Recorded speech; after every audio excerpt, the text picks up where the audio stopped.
Okay. Hello, everybody, and um, welcome to Death and Dying Studio. This is where we make death out of clay and paper mache and collage, collage out of the scondas, etc. Um, yeah, I want to thank everyone for being here, and also, I just am recently back from leading a death and dying retreat at Pearland Farms. And so death is on my mind, which is good. And and I was at Hart Island this morning, so death was on my mind then. Blessing the bodies there. Um, so I have a couple things I want to bring, two things in particular. The first is actually a newly released um, song, translated song by Marpa on bringing death onto the path, and and then I would like to see if we can transition into doing a little bit of Bardo practice. So the recitation of the mantra for the peaceful, semi-wrathful, and wrathful Bardo deities. And I want to be able to introduce this as a twofold practice. On one level, it's worth considering that um, ritual practice, which it can include the recitation of mantra, is a helpful way of having a constructive thing to do at a time when we feel powerless. So this is really potentially beneficial for folks, in the grieving process, right? So for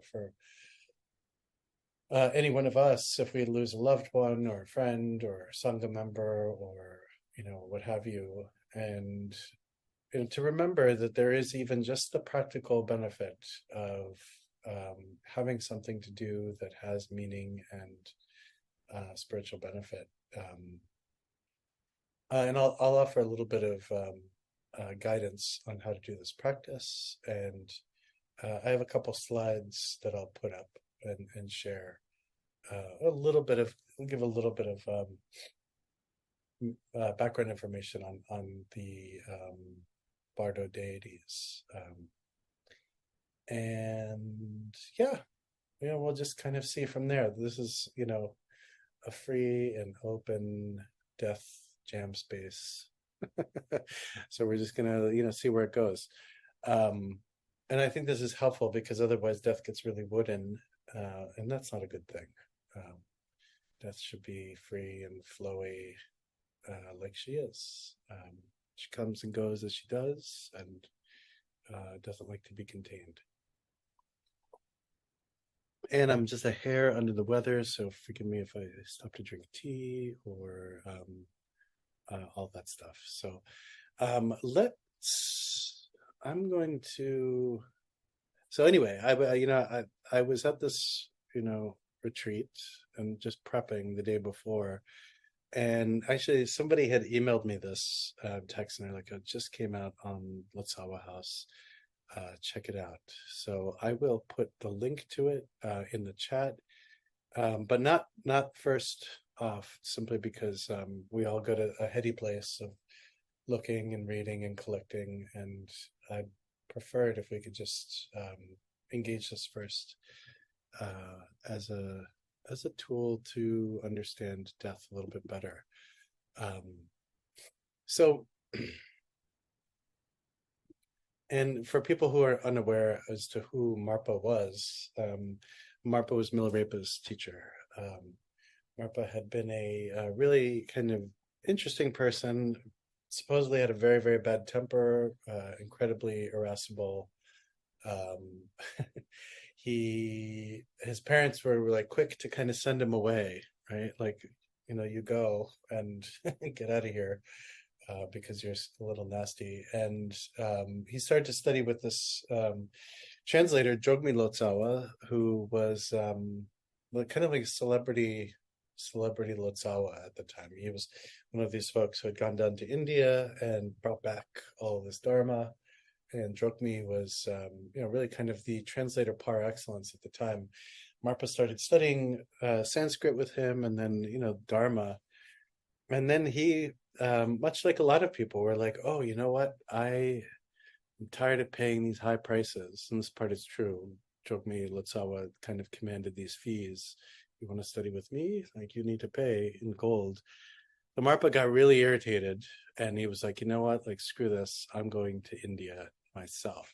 And went back home and asked his family for his inheritance early, and they basically sold, the livestock and whatnot, which he traded into gold, and brought, went on his first trip down to India, where he eventually met the Mahasiddha Naropa, who became his principal teacher.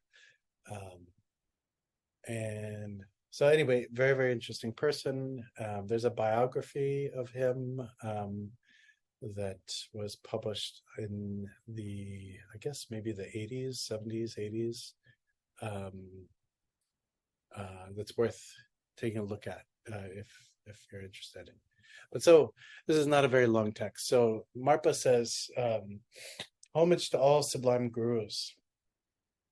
So when all the special methods, these kind of highest yoga tantra techniques, do not work in preventing death, and a yogi or yogini is about to meet their end, death should be taken as a friend. Worldly beings grasp death as their enemy, whereas yogis and yoginis, on the basis of their gurus' oral instructions, will, at the time of death or in the bardo, take it as a friend, enabling them to attain the city of Mahamudra. Right? So first thing is don't be afraid. Right? Lady Death, when she comes, is a great guru, and try to even now, begin to create a relationship with her.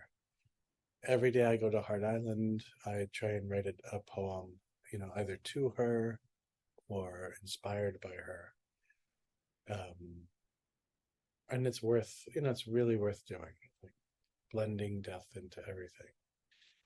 Thinking about death often, which, has become a really important practice for me. So Marpa continues, among the 6 classes of migrating beings, right? So all the beings in the 6 realms, it is particularly true for human beings that the 5 signs, such as optical illusions and so forth, occur without fail at the time of death. And so these optical illusions, so, we'll see things. There are a couple of other ways of kind of ascertaining some kind of confidence that we're moving closer to death, like in the Utuk Poa, Utuk Nintik Poa text, it says if you press your eyes and you don't see any shift, right, in terms of visual phenomena, like this, it means that you're close to death, right? Or if you put your fingers in your ears, right, and you don't hear any sound, right, it means that you're close to death. The first Karma Chagmi Rinpoche says that if you put a mirror right by one's, under one's nose, and you don't see any of the indication of breath or warmth through condensation, it means you're close to death. Now, most of these techniques were also developed centuries ago, before the advent of modern medicine. So these days it's a little bit easier to know if somebody is close to death. We don't have to kind of use these older Tibetan techniques, but you can if you want. So Marpa says there are 2 ways of carrying death onto the path: the natural process of dying, and the way of taking death, taking it onto the path. So the natural process of dying is a really beautiful one. So, and it's worth. I like this kind of combination of this text and then moving on into the Shitra mantra, because we're going to taste into this. So he says that for the first part, the natural process of dying, when death happens gradually, it will happen like this. And so, and some people may have heard me describe this. In the beginning, the element of earth begins to dissolve into the element of water. Right? And the outer sign of this is that there's heaviness in the body. So you can see this sometimes and feel this. So I used to, work in hospice, and I saw this quite a bit. So folks would feel really weighted down. Either sometimes their blankets or comforters or whatever was on top of them would feel exceptionally heavy. There was this sensation of being, sinking down into the bed. And the inner sign is that this experience of smoke emerges, a visual experience that the room, if you're in a room, is smoky, right? As if I lit a little campfire and threw a bunch of paper onto it, right? This experience of smoke, right? And so when the element of fire dissolves into wind, the outer sign is that the body's heat dissipates, beginning at its extremities. And I've seen this actually also quite a bit in hospice, where typically people would, in the lead up, kind of in active dying, you could feel their hands and feet, and they're quite cold. And sometimes we could even track the shift in temperature from the falling in temperature, more or less, or this experience of coldness, moving closer up the arms, and up the legs, to the trunk, eventually the last thing being the chest. And in a few instances, this kind of modeling experience of necrotic tissue, right? So kind of actually dying from the fingertips, dying from the toes. This kind of the lack of circulation causing this necrotic tissue to move closer, eventually to the heart. And the inner sign that happens is that one sees this kind of vision of fireflies, right? And it is so fireflies, another kind of similar visual experiences, almost as if you're at a campfire, someone throws a log onto the campfire, and the embers just kind of shoot up. Right? And I'll share a little personal experience with this when this section is done.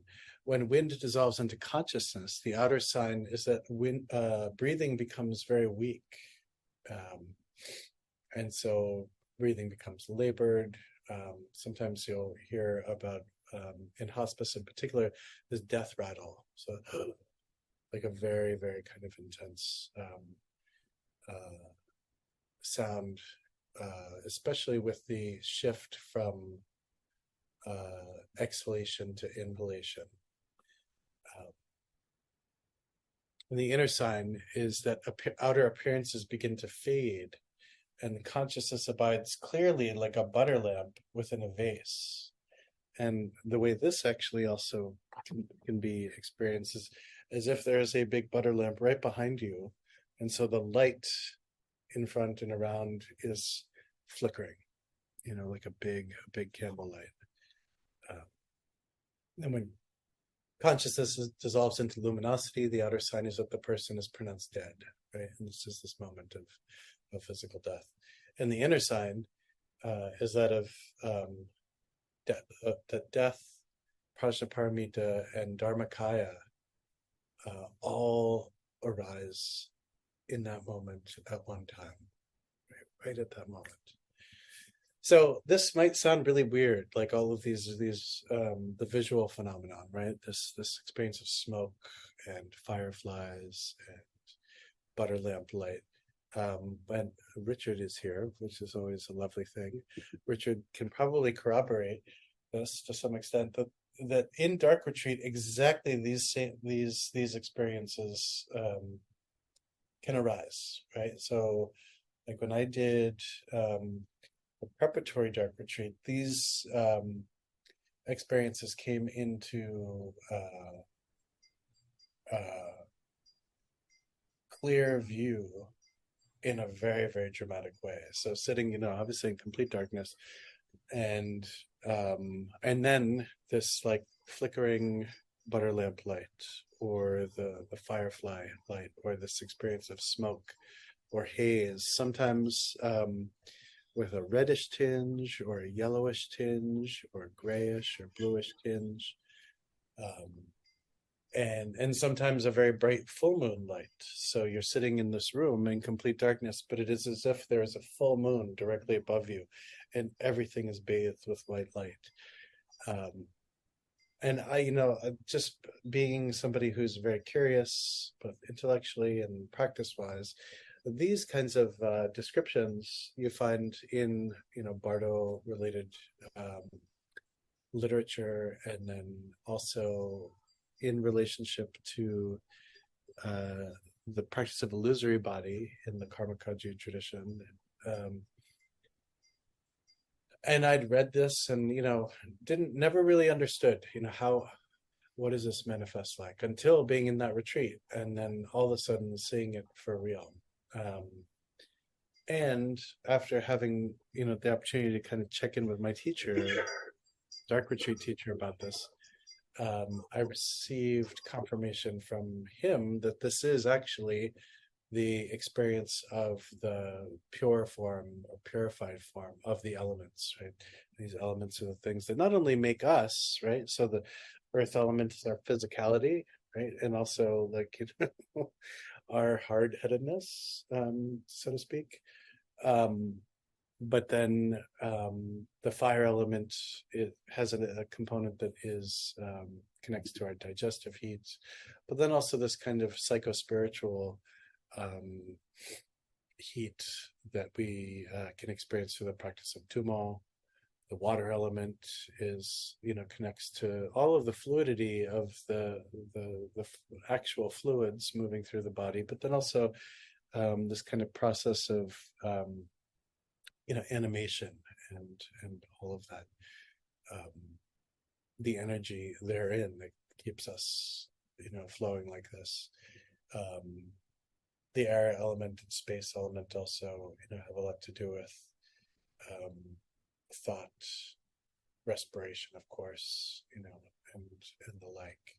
And so Marpa's pointing out, he's like, there's this whole process that's happening as we lead up to physical death, right? Now, the interesting thing too is how long this takes. Sometimes it takes,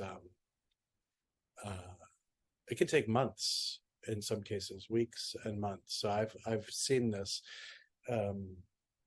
while being in relationship with patients, and just talking with them, and they'd say, "Oh, I feel this way right now. I feel that," and I was able to actually track quite clearly how these processes fell into place, and then also from time to time to be able to kind of predict, even within some cases a matter of days, when it seemed like the person would die.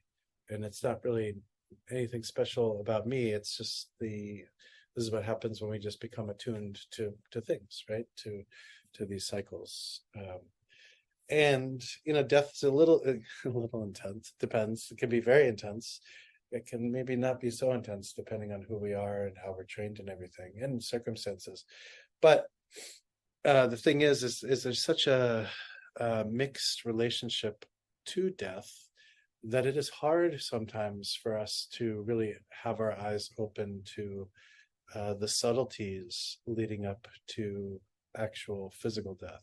Actual physical death is usually the stuff that medical staff tends to be the most concerned about. And as Marpa says, right at the point of physical death is this, he doesn't use the word beautiful, but I'll say it's beautiful, experience of this simultaneous arising of the experience of prajnaparamita and luminous dharmakaya right at that time. So this is the natural process of dying, is what he says. And then he says, the next phase is taking death onto the path. And so the kind of, this has two parts, right? The first is the preliminary part of taking death onto the path, and the first is to rely upon a guru or a dharma friend or a spiritual friend, a sangha member, um, to help remind you of the power of the oral instructions, is what he writes. So, basically, I'm going to just pick on someone because I see them, Crystal. So it's like, if I'm dying, right, and Crystal and I already make this arrangement, like, oh, Crystal, when I'm at that end point, and I'm married, I've got kids, all this kind of stuff. It's going to definitely be, challenging. Please remind me of my teachers, right? Tell me to kind of think of the things that inspire me, right? Dharma practice, instructions I may have received, all of these things. And then, the other thing that Marpa says you can do is gather all of your possessions, right?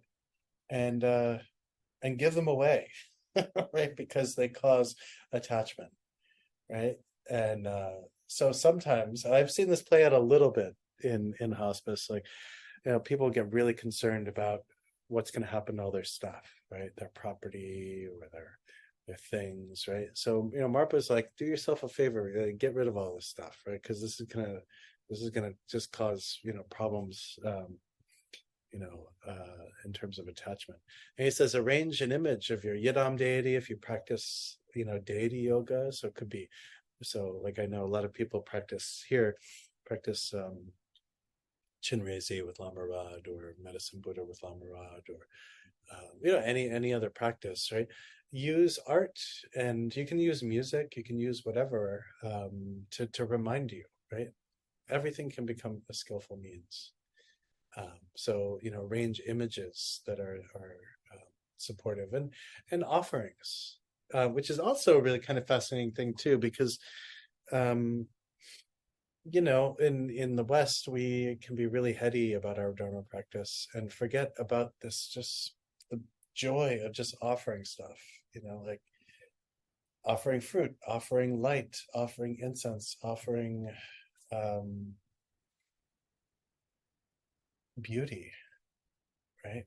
Like, our practice isn't just about me, like, this is mine, my wisdom, my it's not about like get the blessings and get out kind of here, like I'm out of here. It's like really performing our death as an art form. And this I would I actually want to challenge people to start to think of this way. um one of my teachers, Gyaltsen Rinpoche, one of his teachers, the previous Kala Rinpoche, told him that above all else, make your practice beautiful, right? So don't, we're all suffering. Like, this is true, right? We're all suffering. We all want to break. We all want to no longer suffer. And sometimes we practice in a really intense way that's like a bull in a china shop, where we're just like, I want, I need this, I need this, I need this, I need this. And, Kala Rinpoche is like, be beauty, right? Be gorgeous in your practice. Be artful. Right? And Gyaltsen Rinpoche was teaching me this in relationship to even how you move your hands, how you flip through a Dharma text, right? Let it all be beautiful. So, begin to kind of move into this experience of dying with some beauty. Right? Perhaps meditate on all phenomena as being mere dreams and illusions, right? And begin to develop this mind of confidence, contemplating that everything is just a mere illusion, and it's impossible that my intentions will not be accomplished just as I wish, right? Which he's saying is like, have confidence, right? That is hard sometimes, depending on what bad habits we've been, educated around in Dharma. right? We have to know that our practice is going to be successful. Like, I don't care what you've been told or how bad you've been made to feel. Like, it has to be successful. Why? Because you're doing it, period. Like, that's it. Like, don't, drink that poison, thinking that your practice is not going to be effective, or that um, you're broken, or that, you know, um, oh, this is only for the elite, these practices, blah, blah, blah, When are we going to cut ourselves the break that we need? Right? Or when are we going to be serious about our practice? Take ourselves seriously, not because we're like intense, but because we're like, worthy of this. And he says, visualize yourself as your Yidam deity. So this could be Medicine Buddha, it could be Tara, it could be Vajrayogini, it could be Mahakala, it could be Ekajati. There's no shortage of options. Rest your mind single pointedly on whatever you have experienced, and rest directly into this. Right? So shift yourself out of the nail biting, like, oh my God, oh my God, oh my God, oh my God, oh my God, oh my God, oh my God, oh my God, oh my God, oh my God, I can't believe I'm here. I heard this almost from every single hospice patient I met with, even people with very, very rare forms of cancer where they were receiving experimental treatments. Everyone, almost everyone said, I can't believe it's finally this time. I can't believe it's time to die. And that was really, the beautiful thing about, like, doing that kind of work was like, oh, like, I'm beginning to see some patterns here. Like, let me start making a note, um, right? And the main practice, Marpa says, is through habituating yourself to luminosity, like the merging of a river and an ocean, or the meeting of a baby calf and its mother. Right? Try to let your uncontrived ordinary mind, mother and son, unite as one. So ordinary, blah, blah, blah, Justin mind, with Dharmakaya, and just rest. It's a not particularly elaborate. Brave, perhaps, gutsy, even, um, but also incredibly beautiful, right? Meet it with silence, meet it with ease, meet death with, the beauty of spacious awareness, and just rest into that experience.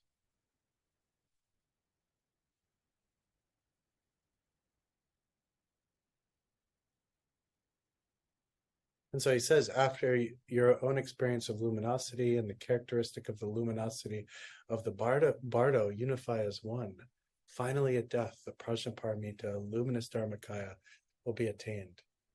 If that doesn't happen, the illusory body of the Bardo remains for 7 days or 7 weeks. From this, during each of these periods of 7, an instance of natural luminosity will occur. If luminosity and the illusory body are not recognized, you will circle in the 3 realms, right? Meaning, you're going to eventually take rebirth. And through the force of the yogini's previous momentum, the recognition of luminosity in the illusory body dawn at this time without fail, right? So this is the thing. If you have trained, meaning started meditating now, like, you will recognize it. He says that from the power of the emergence of that recognition, and relying upon the power of the body's excellent foundation, the kaya, or the body of unified great Vajradhara, will be attained. Meaning, you end up experiencing Dharmakaya, or this kind of vast primordially awake state right there in that moment. And it ends with iti, like, basically blessings and finished. Right? So there's some good takeaways here. Have confidence in your practice. practice now. Take yourself seriously. Um, be pragmatic, like this room has all my Dharma stuff that I love, right? Oh, like, statue this or that or blah, blah, blah, all this stuff, right? And it would probably be good for me to just say, okay, Eric, when I'm dying, you come here and you take what you want. And then I have another Dharma brother, Eric, and who lives in San Francisco. So I'd say, oh, you come and you take this. And then Rod, you come. I want to give you this. And Richard and whoever, Crystal, you come over, right? And Faith, you can have this. And just, like dying with a tight fist is intense. Right? Dying with like, oh, these are mine, or these belong to my kids, or whatever. So let yourself be free and loose. Don't get complicated. This is another thing kind of implied in this. This is such a short instruction. Be relaxed. This is another good one. Again, don't be intense. Like, don't be too goth in your relationship to death. I'm going to put the link to this in here. And thank you, Suzanne. I'm just seeing your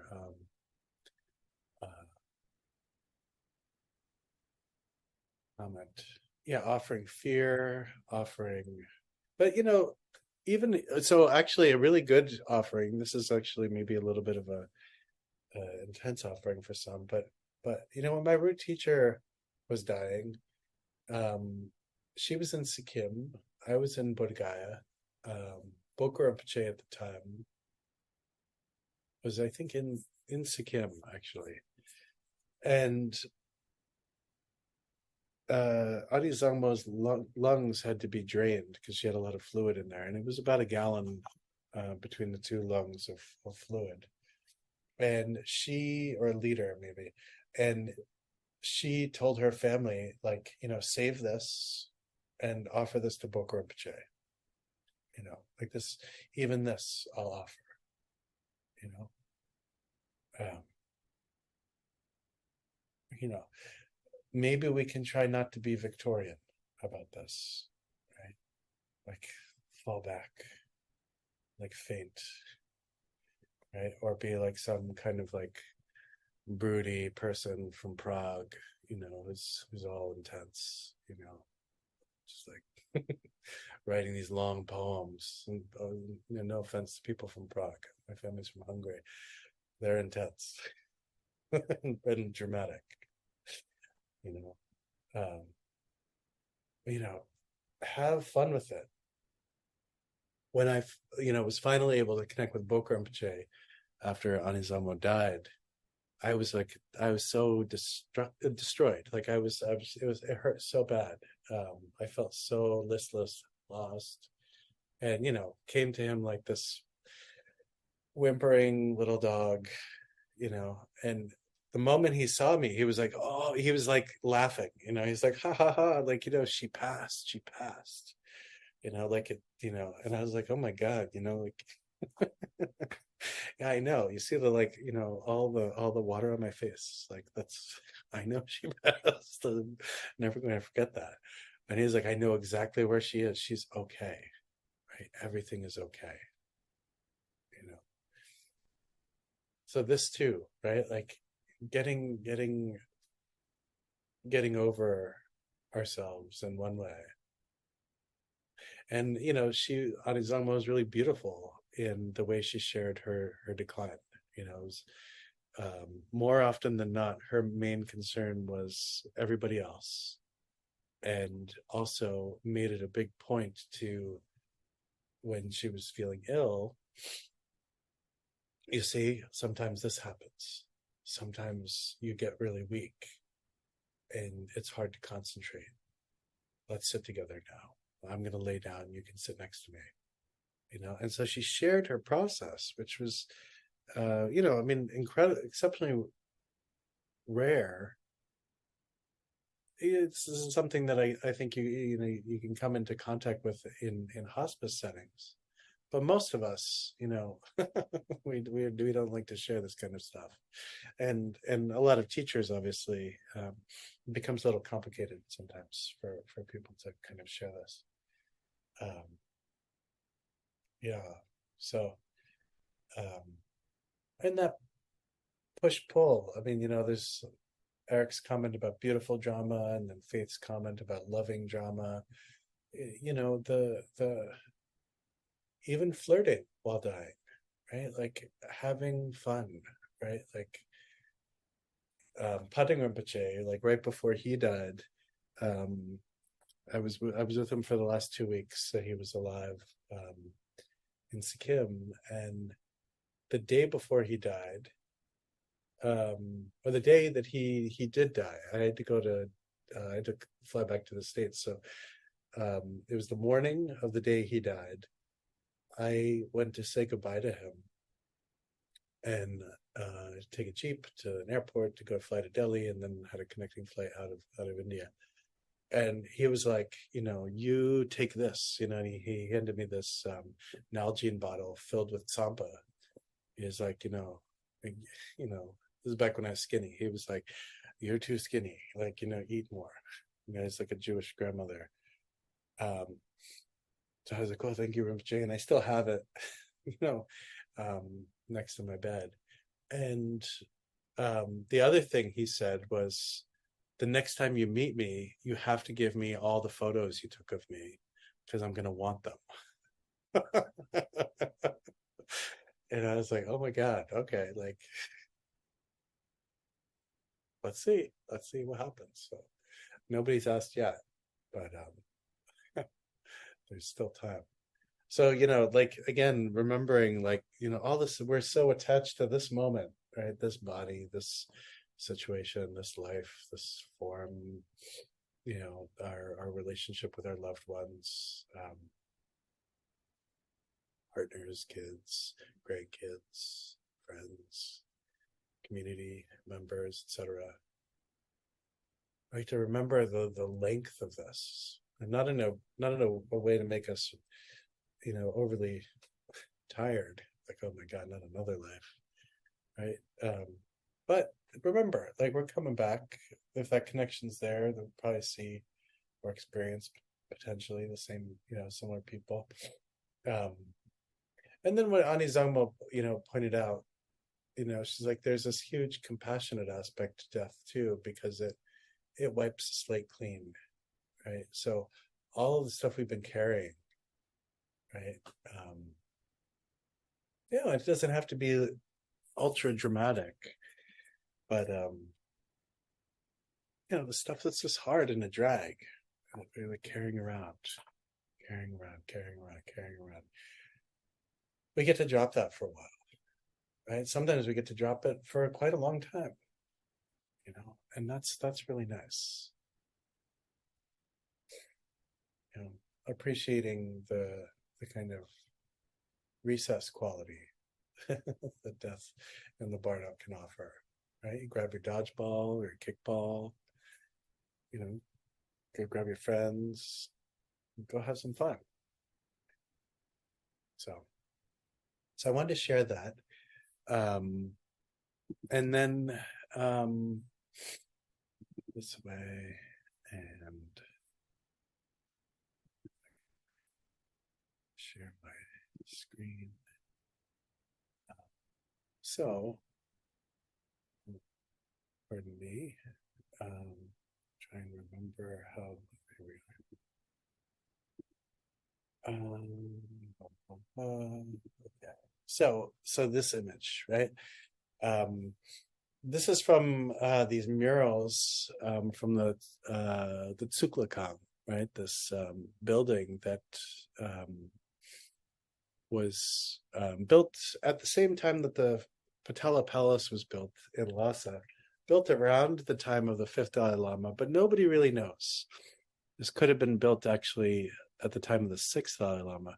But inside this, there's a small, so behind the Patala Palace, when they built it, it was so big, they actually created a artificial lake from all the materials that were used. And in the lake was an island, and on this island they built this little temple that has 3 floors. Each floor has murals on them, and this is an example of murals. So this is actually from the northern wall in was at the top floor of the Tsuklakang, and this actually has to do with Hatha Yoga visions. And these kinds of visions, one will see in dark retreat, but then also in, to some extent, in the practice of Trekchua. Togal was gazing practice with light.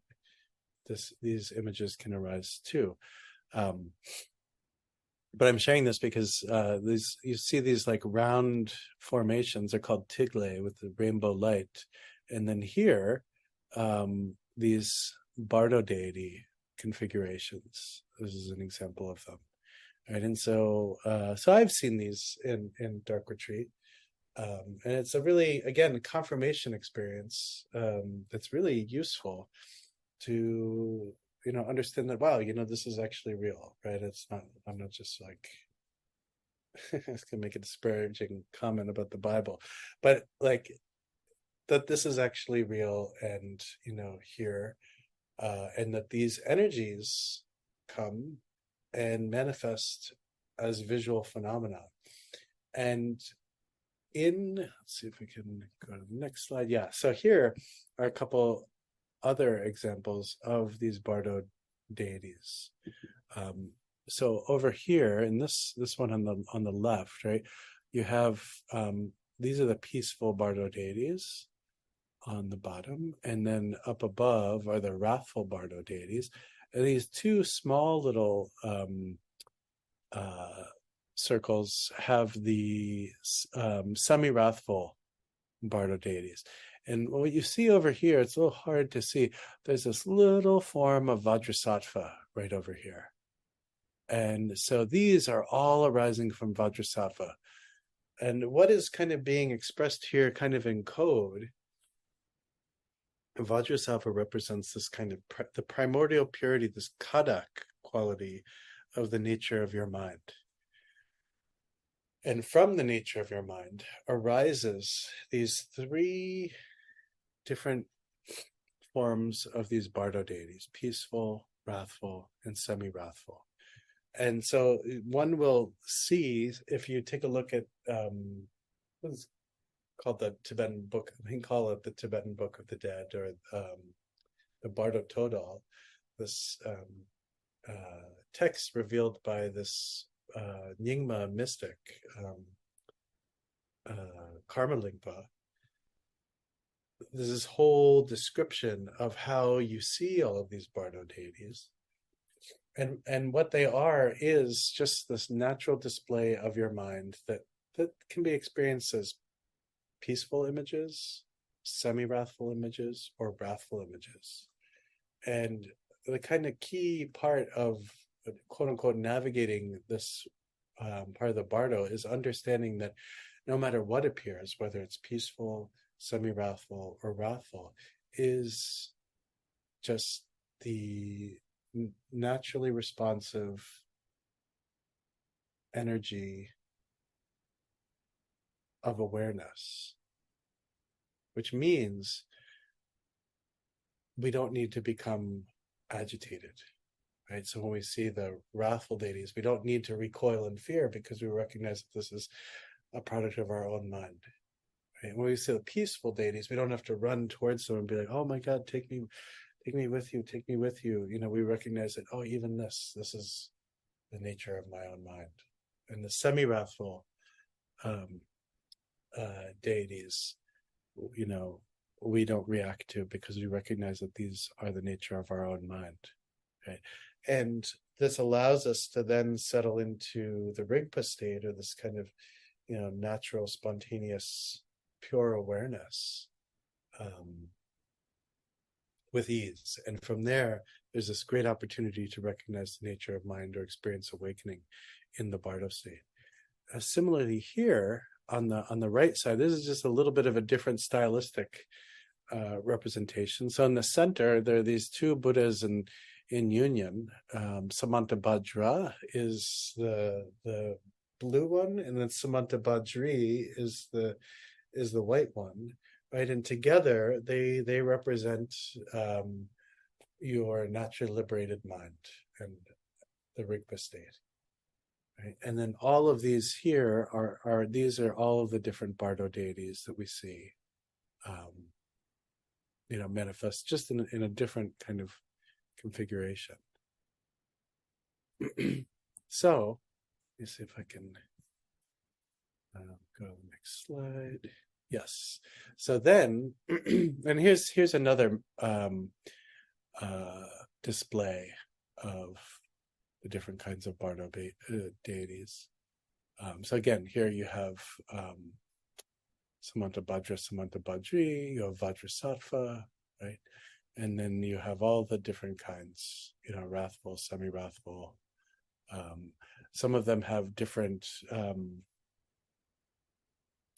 kinds of heads. Some are animal heads, some are, these kind of haruka, right? These fierce deity heads, faces, etc. So every possible thing, you could see. But what I really wanted to have us get into is this, right? So this mantra for the 100 peaceful and wrathful Bardo deities, and this is like an approximation. What this really means is 100 peaceful, wrathful, and semi-wrathful deities, of the Bardo. And this is a beautiful practice that can be done for beings who have died and are in the Bardo. And so the mantra is Om Ahung Bodhisita Mahasukha Jana Datu Ah Om Rulu Rulu Hung Jo Hung. Om Ahung Bodhisita Mahasukha Jana Datu Ah Om Rulu Rulu Hung Jo Hung. Om Ahung Bodhisita Mahasukha Jana Datu Ah Om Rulu Rulu Hung Jo Hung. So if it's okay, and I'm gonna stop, I want to just go see people real quick, and then we'll come right back to this.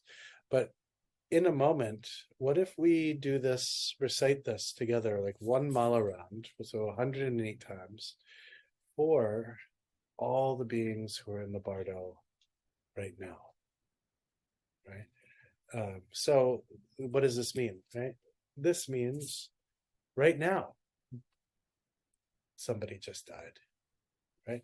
From the beginning of this program, tonight until now, thousands of beings have died, right? Tens of thousands, perhaps, on the planet Earth.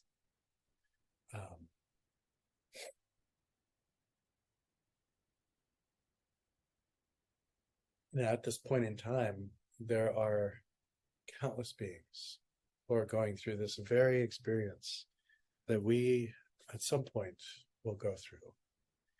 And a practice like this is such a beautiful way to be able to add some wind to the sails, so to speak, of these beings, so that they're able to rest into the Rigpa state, right, or this open, natural, spacious awareness when experiencing these things that could come as be experienced as fear or anxiety or terror or great attraction, kind of like a bug being attracted to a light source.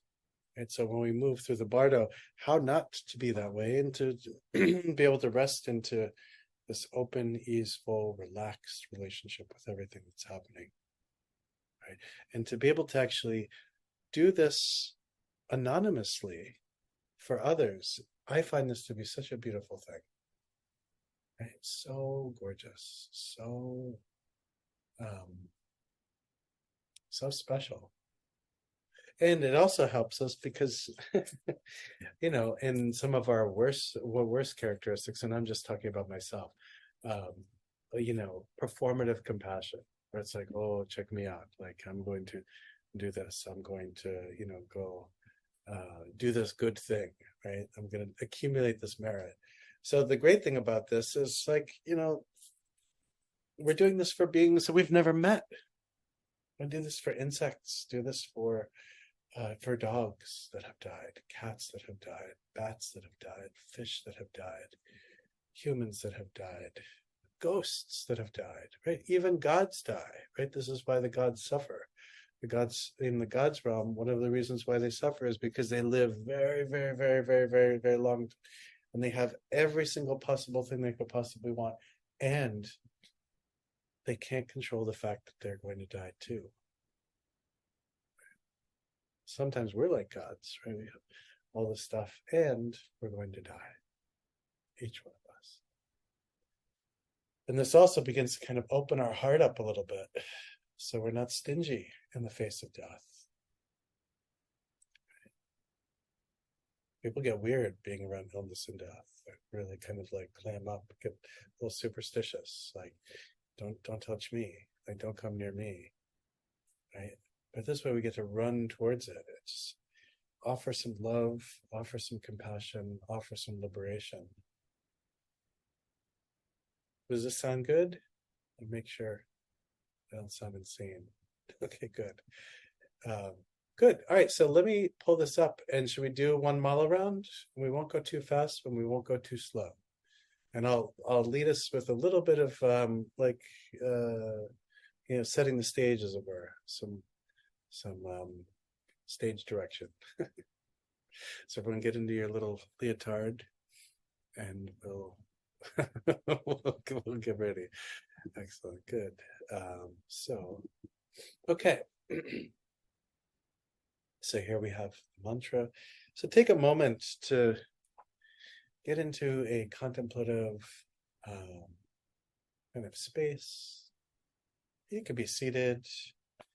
You can lay down.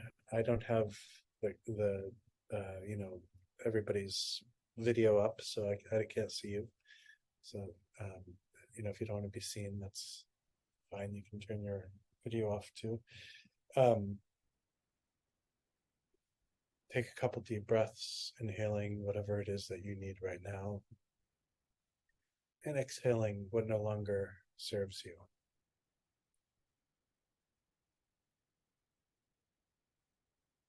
Let your body rest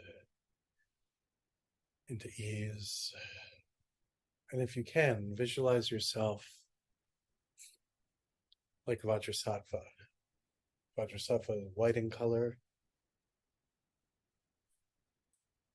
and holds a Vajra, they have a very large Vajra here, at the level of their heart, and a bell which they hold at the level of their hip.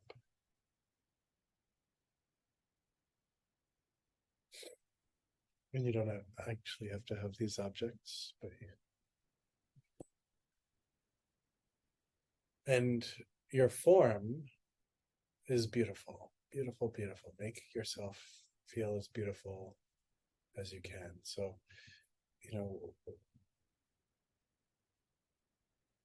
white like snow. You have a crown, you've got these silks. You represent, and you are, this natural, stainless perfection of mind.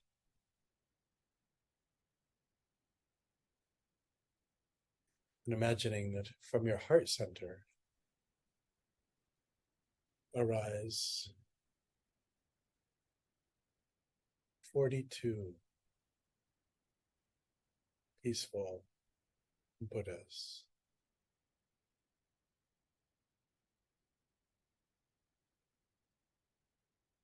And from your throat center arise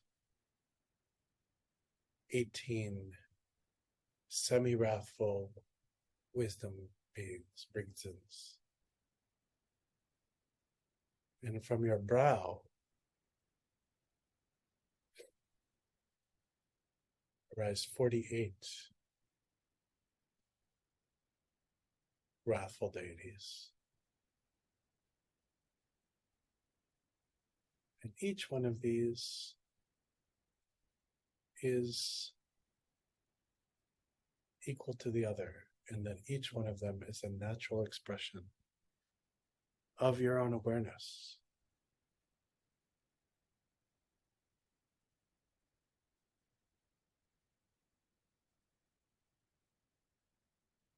There is no difference between peaceful, wrathful, and semi-wrathful.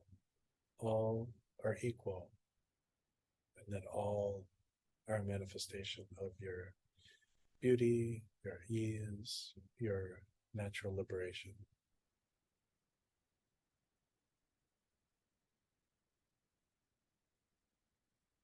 And then take a moment to consider the Bardo state right now as this kind of in-between liminal space through which countless beings are passing right now. Some spend mere moments in the Bardo before the circumstances through which they will achieve rebirth, excuse me, comes into play. Others will be in the Bardo for weeks, moving this way and that, blown by the winds of karma, the winds of reactivity. Some may be in the Bardo for quite a long time.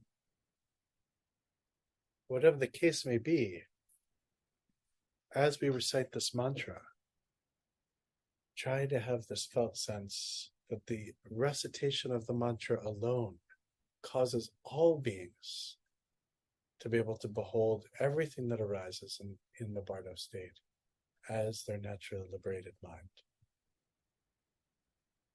And if it helps to visualize the different kinds of beings, humans, animals, insects, etc., ghosts, gods, demons,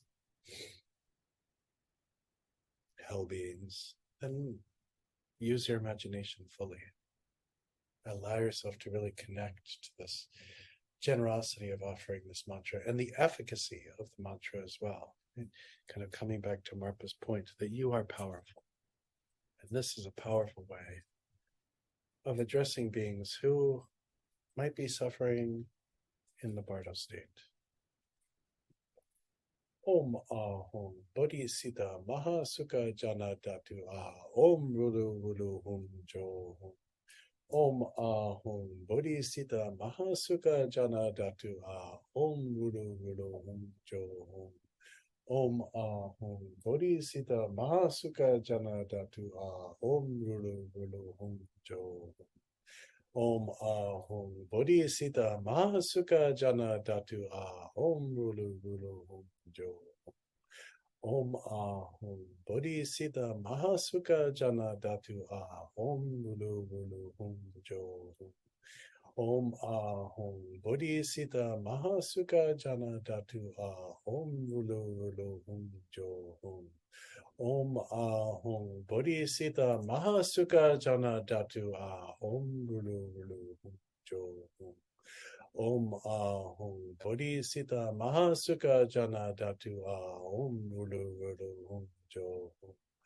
Om ahum bodhisita maha sukha jana datu ah. Om rulu rulu hum jo hum. Om ahum bodhisita maha sukha jana datu ah. Om rulu rulu hum jo hum. Om ahum bodhisita maha sukha jana datu ah. Om rulu rulu hum jo hum. Om ahum bodhisita maha sukha jana datu ah. Om rulu rulu hum jo hum. Om ahum bodhisita maha sukha jana datu ah. Om rulu rulu hum jo hum. Om ahum bodhisita maha sukha jana datu ah. Om rulu rulu hum jo hum. Om ahum bodhisita maha sukha jana datu ah. Om rulu rulu hum jo hum. Om ahum bodhisita maha sukha jana datu ah. Om rulu rulu hum jo hum. Om ahum bodhisita maha sukha jana datu ah. Om rulu rulu hum jo hum. Om ahum bodhisita maha sukha jana datu ah. Om rulu rulu hum jo hum. Om Ahung Bodhisita Mahasukha Jana Datu Om Rulu Rulu Hum Jo Hum. Om Ahung Bodhisita Mahasukha Jana Datu Om Rulu Rulu Hum Jo Hum. Om Ahung Bodhisita Mahasukha Jana Datu Om Rulu Rulu Hum Jo Hum. Om Ahung Bodhisita Mahasukha Jana Datu Om Rulu Rulu Hum Jo Hum. Om Ahung Bodhisita Mahasukha Jana Datu Om Rulu Rulu Hum Jo Hum. Om Ahung Bodhisita Mahasukha Jana Datu Om Rulu Rulu Hum Jo Hum. Om Ahung Bodhisita Mahasukha Jana Datu Om Rulu Rulu Hum Jo Hum. Om Ahung Bodhisita Mahasukha Jana Datu Om Rulu Rulu Hum Jo Hum. Om Ahung Bodhisita Mahasukha Jana Datu Om Rulu Rulu Hum Jo Hum. Om Ahung Bodhisita Mahasukha Jana Datu Om Rulu Rulu Hum Jo Hum. Om Ahung Bodhisita Mahasukha Jana Datu Om Rulu Rulu Hum Jo Hum. Om Ahung Bodhisita Mahasukha Jana Datu Om Rulu Rulu Hum Jo Hum. Om Ahung Bodhisita Mahasukha Jana Datu Om Rulu Rulu Hum Jo Hum. Om Ahung Bodhisita Mahasukha Jana Datu Om Rulu Rulu Hum Jo Hum. Om Ahung Bodhisita Mahasukha Jana Datu Om Rulu Rulu Hum Jo Hum. Om Ahung Bodhisita Mahasukha Jana Datu Om Rulu Rulu Hum Jo Hum. Om Ahung Bodhisita Mahasukha Jana Datu Om Rulu Rulu Hum Jo Hum. Om Ahung Bodhisita Mahasukha Jana Datu Om Rulu Rulu Hum Jo Hum. So, pausing for one moment, calling to mind all stateless beings, right? All beings, take humans for example, who perhaps are trying to cross the southern border of the United States, who have died in the process. Right? Considering them, considering beings who died in war, considering animals who have been displaced by human activity or the environmental crisis and who have died. Right? So really feeling into all of the different ways that all of these beings have met their end. Right? And all of this, each one of us, through the intention of bringing benefit to these beings, that they are able to experience liberation just by hearing the recitation of this mantra. Om Ahung Bodhisita Mahasukha Jana Datu Om Rulu Rulu Hum Jo Hum. Om Ahung Bodhisita Mahasukha Jana Datu Om Rulu Rulu Hum Jo Hum. Om Ahung Bodhisita Mahasukha Jana Datu Om Rulu Rulu Hum Jo Hum. Om Ahung Bodhisita Mahasukha Jana Datu Om Rulu Rulu Hum Jo Hum. Om Ahung Bodhisita Mahasukha Jana Datu Om Rulu Rulu Hum Jo Hum. Om Ahung Bodhisita Mahasukha Jana Datu Om Rulu Rulu Hum Jo Hum. Om Ahung Bodhisita Mahasukha Jana Datu Om Rulu Rulu Hum Jo Hum. Om Ahung Bodhisita Mahasukha Jana Datu Om Rulu Rulu Hum Jo Hum. Ahung Bodhisita Mahasukha Jana Datu Om Rulu Rulu Hum Jo Hum. Om Ahung Bodhisita Mahasukha Jana Datu Om Rulu Rulu Hum Jo Hum. Om Ahung Bodhisita Mahasukha Jana Datu Om Rulu Rulu Hum Jo Hum. Om Ahong Bodhisita Mahasuka Jana Datu Om Rulu Rulu Hum Jo Hum. Om Ahong Bodhisita Mahasuka Jana Datu Om Rulu Rulu Hum Jo Hum. Om Ahong Bodhisita Mahasuka Jana Datu Om Rulu Rulu Hum Jo Hum. Om Ahong Bodhisita Mahasuka Jana Datu Om Rulu Rulu Hum Jo Hum. Om Ahong Bodhisita Mahasuka Jana Datu Om Rulu Rulu Hum Jo Hum. Om Ahong Bodhisita Mahasuka Jana Datu Om Rulu Rulu Hum Jo Hum. Om Ahong Bodhisita Mahasuka Jana Datu Om Rulu Rulu Hum Jo Hum. Om Ahong Bodhisita Mahasuka Jana Datu Om Rulu Rulu Hum Jo Hum. Om Ahong Bodhisita Mahasuka Jana Datu Om Rulu Rulu Hum Jo Hum. Om Ahong Bodhisita Mahasuka Jana Datu Om Rulu Rulu Hum Jo Hum. Om Ahong Bodhisita Mahasuka Jana Datu Om Rulu Rulu Hum Jo Hum.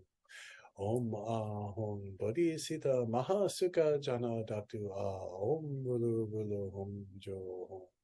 Om Ahong Bodhisita Mahasuka Jana Datu Om Rulu Rulu Hum Jo Hum. Om Ahong Bodhisita Mahasuka Jana Datu Om Rulu Rulu Hum Jo Hum. Om Ahong Bodhisita Mahasuka Jana Datu Om Rulu Rulu Hum Jo Hum. Om Ahong Bodhisita Mahasuka Jana Datu Om Rulu Rulu Hum Jo Hum. Om Ahong Bodhisita Mahasuka Jana Datu Om Rulu Rulu Hum Jo Hum. Om Ahong Bodhisita Mahasuka Jana Datu Om Rulu Rulu Hum Jo Hum. Om Ahong Bodhisita Mahasuka Jana Datu Om Rulu Rulu Hum Jo Hum. Om Ahong Bodhisita Mahasuka Jana Datu Om Rulu Rulu Hum Jo Hum. Om Ahong Bodhisita Mahasuka Jana Datu Om Rulu Rulu Hum Jo Hum. Om Ahong Bodhisita Mahasuka Jana Datu Om Rulu Rulu Hum Jo Hum. Om Ahong Bodhisita Mahasuka Jana Datu Om Rulu Rulu Hum Jo Hum. Om Ahong Bodhisita Mahasuka Jana Datu Om Rulu Rulu Hum Jo Hum. Om Ahong Bodhisita Mahasuka Jana Datu Om Rulu Rulu Hum Jo Hum. Om Ahong Bodhisita Mahasuka Jana Datu Om Rulu Rulu Hum Jo Hum. Om Ahong Bodhisita Mahasuka Jana Datu Om Rulu Rulu Hum Jo Hum. Om Ahong Bodhisita Mahasuka Jana Datu Om Rulu Rulu Hum Jo Hum. Om Ahong Bodhisita Mahasuka Jana Datu Om Rulu Rulu Hum Jo Hum. Om Ahong Bodhisita Mahasuka Jana Datu Om Rulu Rulu Hum Jo Hum. Om Ahong Bodhisita Mahasuka Jana Datu Om Rulu Rulu Hum Jo Hum. Om Ahong Bodhisita Mahasuka Jana Datu Om Rulu Rulu Hum Jo Hum. Om Ahong Bodhisita Mahasuka Jana Datu Om Rulu Rulu Hum Jo Hum. Om Ahong Bodhisita Mahasuka Jana Datu Om Rulu Rulu Hum Jo Hum.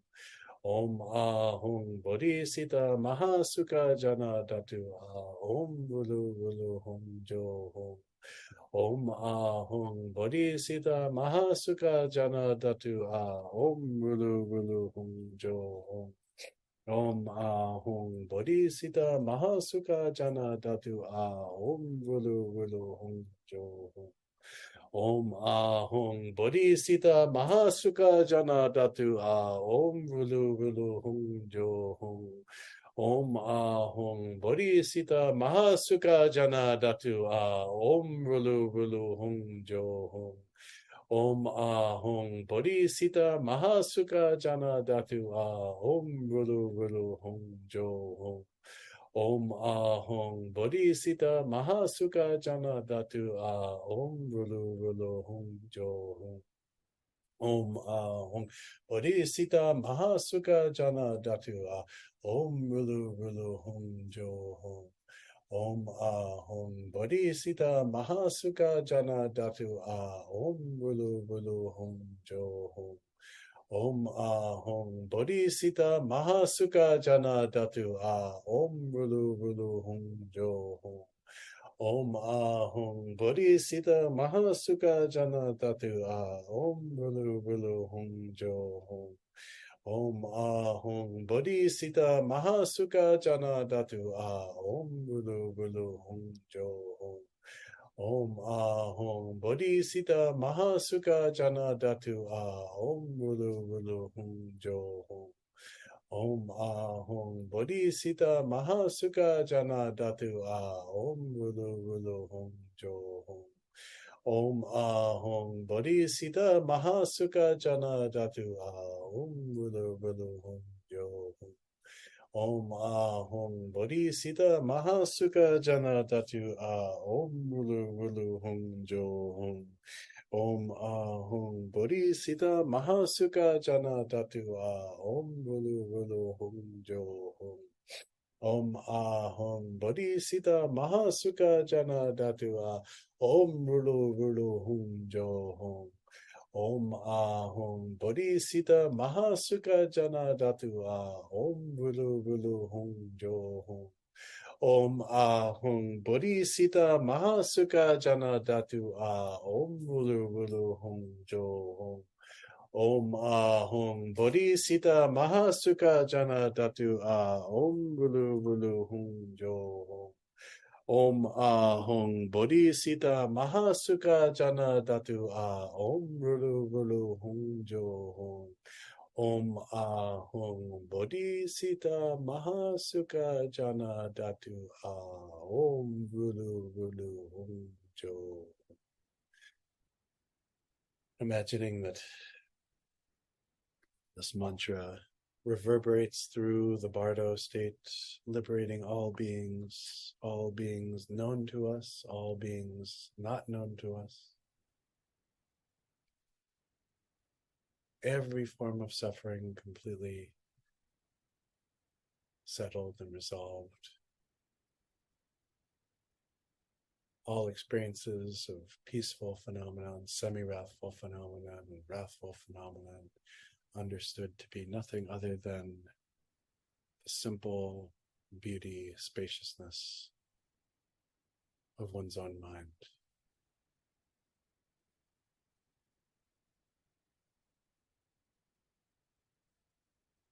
If it helps to imagine that these blessings are like rainbow light moving through the bardo, liberating all beings, beings liberated into their own essence, nothing new added, nothing taken away, just clarity and blissfulness. May each of these beings begin to arise in their new form as Buddhas, with all of the qualities needed to help alleviate the suffering of every kind of being, human, non-human, to alleviate the suffering of the environment, to bring a harmony amongst the five elements, etc. And in this moment, should you know somebody who has died recently, who may be in the bardo, and offer a heartfelt aspiration that they're able to recognize their liberated state, their Buddha nature, the Sujata Garbha, right in the bardo.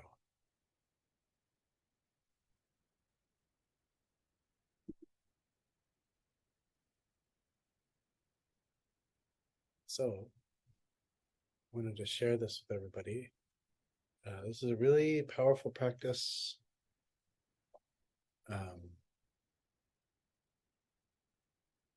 You can do it any time, riding a bus, riding a subway, right, on a line somewhere, right, orienting to this, right, that this continues. This happens all the time. All sorts of beings. It's so easy to just, think about me right now doing my stuff. Right? But this helps us to remember, well, maybe you could say the entirety of it all, including our own inevitability, our own death, and that's its inevitability, right? It is going to happen. I guarantee. Nobody here is going to live forever, right? Your loved ones are not going to live forever. The planet is not going to live forever. And this doesn't actually also necessarily need to be a tragedy. So I want to thank you all so much for being here and indulging me in this project.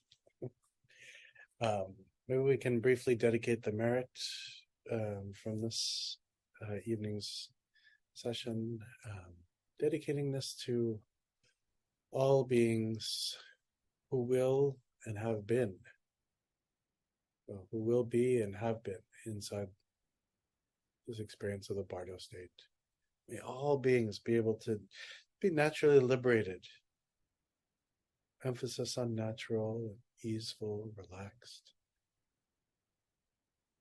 May all beings, no matter how much they've suffered or experienced loneliness, fear, anguish, torment, may they recognize that their mind and all appearance is the display of perfect natural ease.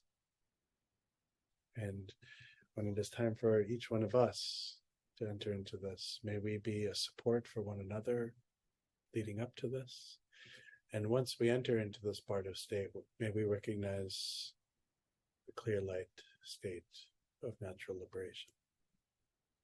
So, take very good care of yourselves, everyone. Be well. And I will see you at some point soon.